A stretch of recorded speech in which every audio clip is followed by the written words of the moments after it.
যখন জাদু করা হয় কারো প্রতি, সে অসুস্থ হয়ে যাবে। ইভেন সবচেয়ে পরহেজগার মানুষও জাদুগ্রস্ত হতে পারে, আপনি আমি যে কেউ হতে পারে। যারা ইসলামী বিধান পালন করেন না, কোরআনের সাথে সম্পর্ক কম বা নাই, হারাম রিজিকের সাথে সম্পর্ক আছে, যারা সুদ খাচ্ছেন, গান বাজনা করতেছেন, যারা বাদ্যযন্ত্রের সাথে সম্পর্কিত, যারা অশ্লীল টিভি মুভি এগুলো দেখছেন, এদের জাদুগ্রস্ত হওয়ার সম্ভাবনা 95%। একবার জাদুগ্রস্ত হয়ে গেলে তাকে রিকভার করা খুবই ডিফিকাল্ট। এই জন্য ইসলাম এই প্রোটেকশন গুলো দিয়েছে। কারণ একবার জাদুগ্রস্ত হয়ে গেলে এটাকে সলভ করা খুবই ডিফিকাল্ট। কারণ জাদু জিনের সহযোগিতা ছাড়া হয় না।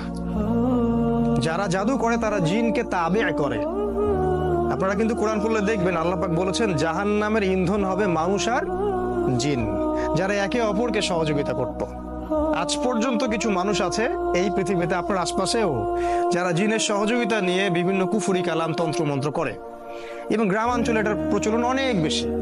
ঠিক আছে, ইভেন এখন শহরেও এগুলো ঢুকে পড়ছে।